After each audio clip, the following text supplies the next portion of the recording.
اعوذ باللہ من الشیطان الرجیم بسم اللہ الرحمن الرحیم اللہم صلی علی سیدنا و مولانا محمد وعلی آل سیدنا و مولانا محمد وبارک وسلم وصلی علیہ۔ حاضرین محترم، ناظرین اور سامعین، دورہ تفسیر القرآن پارہ 17 رکوع نمبر 6 سورہ الانبیاء آیت نمبر 81 درس قرآن کی نشست میں اللہ تعالیٰ کی توفیق کے ساتھ ہم یہاں جمع ہیں۔ اللہ تعالیٰ ہم سب کو قرآن کا فیض حاصل کرنے کی توفیق عطا فرمائے۔ گزشتہ درس میں حضرت داؤد علیہ السلام اور ان کے فرزند ارجمند حضرت سلیمان علیہ السلام کا کھیتی والے معاملے میں فیصلے کا واقعہ بیان کیا گیا، اور آج سلیمان علیہ السلام کا مشہور زمانہ جو کہ ہر طرف مشہور ہے، وہ معجزہ آپ کے سامنے ہے اس آیت میں کہ حضرت سلیمان علیہ السلام جو بادشاہت منفرد انداز میں رب ذوالجلال نے آپ کو عطا فرمائی تھی، آپ بہت ہی منفرد انداز میں دنیا کی بادشاہت کرتے تھے۔ اللہ تعالیٰ ارشاد فرماتا ہے وَلِسُلَيْمَانَ الرِّيحَ، وَلِسُلَيْمَانَ اور سلیمان کے لیے الرِّيحَ تیز ہوا کو عاصفۃً ہم نے فرما بردار بنا دیا۔ تیز ہوا کو ہم نے کیا کیا؟ فرما بردار بنا دیا۔ تجری جو چلتی تھی بِأَمْرِهِ ان کے حکم سے، اِلَى الْأَرْضِ ایسی زمین کی طرف، الَّتِي بَارَكْنَا فِيهَا جس میں ہم نے برکتیں ہی برکتیں رکھی تھی، وَكُنَّا بِكُلِّ شَيْءٍ عَالِمِينَ اور ہم تھے ہر چیز کو جاننے والے۔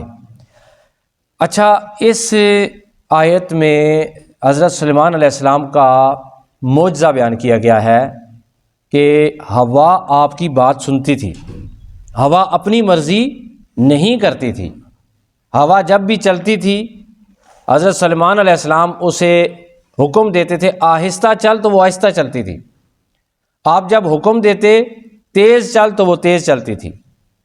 اور آج آپ دیکھتے ہیں کہ جہاز اڑتے ہیں، یہاں سے سفر وہاں تک ہوتا ہے جہاں تک کوئی کرنا چاہتا ہے، لیکن آج درس میں آپ سیکھیں گے اور جانیں گے کہ رب ذوالجلال نے اپنے پیغمبر حضرت سلیمان علیہ السلام کو کیسا معجزہ عطا فرمایا تھا کہ جہاں پر 1 ماہ کی مسافت تھی، یعنی مسافر 1 ماہ میں جہاں پہنچتے تھے وہاں صبح کے وقت میں حضرت سلیمان علیہ السلام پہنچ جاتے تھے، اور شام کے وقت بھی آپ 1 ماہ کی مسافت طے فرماتے تھے۔ اللہ تعالیٰ کا حکم بھی تھا، اللہ تعالیٰ کی عطا بھی تھی۔ یہ شان کون دینے والا ہے؟ خدا تعالیٰ، اللہ تعالیٰ یہ شان عطا فرمانے والا ہے۔ موجودہ دور کا کوئی وقت کا بادشاہ ہو، امیر ہو، مسافر ہو یا پیسے والا ہو اور روزانہ ٹریول کرتا ہو، میں جی شام کو یہاں سے دبئی جاتا ہوں اور پھر واپس گھر آ جاتا ہوں، صبح پھر دبئی جاتا ہوں، پھر واپس آ جاتا ہوں، یا میں ہر ہفتے امریکہ کا سفر کرتا ہوں، تو وہ حضرت سلیمان علیہ السلام کی قدموں کی گرد کو بھی کوئی بھی نہیں پہنچ سکتا، دنیا جتنی بھی ترقی کر لے۔ اور دیکھیں اللہ تعالیٰ نے ان کے ہوا کنٹرول میں دی ہوئی تھی۔ قرآن مجید میں ایک دوسری جگہ اللہ تعالیٰ سورہ صاد آیت نمبر 36 میں اللہ تعالیٰ ارشاد فرماتے ہیں فَسَخَّرْنَا لَهُ الرِّيحَ ہم نے مسخر کر دیا، تابع کر دیا ان کے لیے ہوا کو، یعنی ان کے تابع کر دیا۔ کن کے تابع؟ حضرت سلیمان علیہ السلام کے۔ تجری بِأَمْرِهِ جو چلتی تھی، روانہ ہوتی تھی ان کے حکم سے، رُحَاءً حَيْثُ أَصَابَ وہ آپ کے حکم سے جہاں آپ چاہتے ہوا آپ کو وہاں پہنچا دیتی تھی۔ حضرت سلیمان علیہ السلام کا جو تخت تھا وہ ہوا کے اوپر ہوائی بیڑا تھا۔ اور بتاتا ہوں میں آپ کو، اگلی آیت کا ذرا ترجمہ سن لیں۔ سورہ سبا آیت نمبر 12 اللہ تعالیٰ ارشاد فرماتا ہے وَلِسُلَيْمَانَ الرِّيحَ اور ہم نے ہوا کو سلیمان کے تابع کر دیا، غُدُوُّهَا شَهْرٌ وَرَوَاحُهَا شَهْرٌ ہم نے ہوا کو سلیمان کے تابع کر دیا صبح کی سیر 1 ماہ کی مسافت ہوتی تھی اور شام کی سیر 1 ماہ کی مسافت ہوتی تھی۔ علامہ قرطبی رحمۃ اللہ تعالی علیہ لکھتے ہیں کہ آپ کا اتنا بڑا تخت تھا جس کے اوپر 4 لاکھ کرسیاں لگتی تھیں، 4 لاکھ کرسیاں۔ اور معارف القرآن کے اندر ہے کہ آپ کے تخت پر 6 لاکھ کرسیاں لگتی تھیں۔ علامہ قرطبی فرماتے ہیں کہ سب سے فرنٹ پر درمیان میں شان و شوکت کے ساتھ بڑی کرسی پر حضرت سلیمان علیہ السلام بیٹھے ہوتے، اور آپ کے ساتھ جتنے بھی ایماندار لوگ ہوتے وہ بیٹھے ہوتے، اور پچھلی کرسیوں پر جتنے بھی مومن جن ہوتے وہ بیٹھے ہوتے تھے، اور پورے تخت کے اوپر پرندوں کو حکم ہوتا کہ وہ سایہ کر لے۔ وہ تمام پرندے کیا کرتے تھے؟ وہاں سایہ کرتے تھے، اور یہ والا تخت جو ہے وہ اڑتا تھا، اور حضرت سلیمان علیہ السلام سیر کرتے تھے۔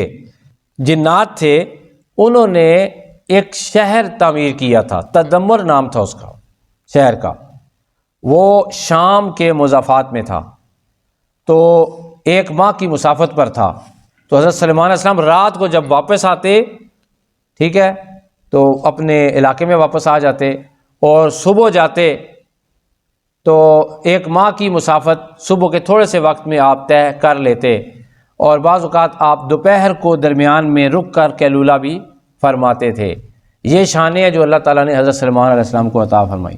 یہاں پر قاری قرآن کے ذہن میں اور نبی پاک صلی اللہ علیہ وسلم کے ساتھ محبت کرنے والے کے ذہن میں، آقا علیہ السلام کے عاشق کے ذہن میں ایک سوال آ سکتا ہے کہ ہمارے نبی سلطان الانبیاء ہیں، ہمارے نبی بڑی شانوں والے ہیں، ہمارے نبی کے امتی ہونے کے لیے کئی پیغمبروں نے دعائیں کی ہیں، ٹھیک ہے، تو یہ شان تو حضرت سلیمان علیہ السلام کو مل گئی، ہمارے نبی پاک صلی اللہ علیہ وسلم کے تابع تو ہوا نہیں تھی۔ بھائی ہوا نہیں تھی، اللہ نے پوری کائنات نبی علیہ السلام کے تابع کی تھی۔ آقا علیہ السلام نے اشارہ کیا، چاند 2 ٹکڑے ہوا کہ نہیں ہوا؟ آپ نے اشارہ فرمایا صلی اللہ علیہ وسلم، ڈوبا ہوا سورج واپس آیا کہ نہیں آیا؟ آپ نے درختوں کو بلایا تو درخت آپ کی خدمت میں حاضر ہوئے کہ نہیں؟ آپ نے مٹھی میں کنکریوں کو حکم دیا، کنکریوں نے کلمہ پڑھا کہ نہیں پڑھا؟ بہت سارے اور معجزات بھی ہیں۔ تو نبی پاک صلی اللہ علیہ وآلہ وسلم کو تمام انبیاء کی صفات اکیلے عطا فرمائی گئی۔ مثلا کچھ صفت کسی نبی میں تھی، کوئی صفت کسی نبی میں تھی، کوئی صفت کسی رسول میں تھی، کوئی صفت کوئی شان کسی پیغمبر میں تھی، تو اللہ تعالیٰ نے وہ ساری شانیں جمع کر کے محمد مصطفیٰ کو عطا فرما دی، آقا علیہ السلام کو عطا فرما دی تھیں۔ بہرحال یہ آیت پڑھ کے ہم کیا سبق سیکھ سکتے ہیں کہ ہمیں سائنس سے متاثر ہونے کی کوئی ضرورت نہیں ہے۔ پیغمبروں کی روحانی حالت، پیغمبروں کے معجزے، پیغمبروں کی روحانیت اور پیغمبروں کا خدا کے ساتھ جو ان کا خاص تعلق ہوتا ہے، خدا جو شانیں اپنے پیغمبروں کو عطا فرماتا ہے وہ جدا شانیں ہوتی ہیں، وہ سائنس سے اوپر کی شانیں ہوتی ہیں، اور جو اللہ کے ولیوں کو اللہ خود ہی شانیں عطا فرماتا ہے وہ بھی سائنس سے اوپر کی چیزیں ہوتی ہیں۔ معجزہ کی تعریف یہ ہے کہ ایسا واقعہ یا ایسی بات جو خلاف عادت ہو، خلاف عقل ہو، نبی سے سرزد ہو تو وہ کیا ہوتا ہے؟ معجزہ۔ اگر خلاف عقل اور خلاف عادت واقعہ یا بات سرزد ہو کسی ولی سے، وہ کرامت ہوتا ہے۔ اللہ رب العزت کی بارگاہ میں دعا ہے کہ وہ ہم سب کو اپنی ذات پر ایمان لانے کی توفیق عطا فرمائے۔ یہ اللہ کی قدرت ہے نا، کس کی؟ اللہ کی قدرت ہے کہ تخت سلیمان وہ جا رہا ہے، یہ اللہ کی قدرت کی نشانیاں ہیں۔ تو ہمیں کبھی بھی نہیں بھولنا چاہیے کہ ہمارا رب سب سے عظیم رب ہے، ہمارا رب سچا رب ہے، ہمارا رب برحق ہے، ہمارا رب سب سے بڑا ہے، ہمارے رب کے پاس جو قدرت ہے وہ کسی اور کے پاس نہیں ہے۔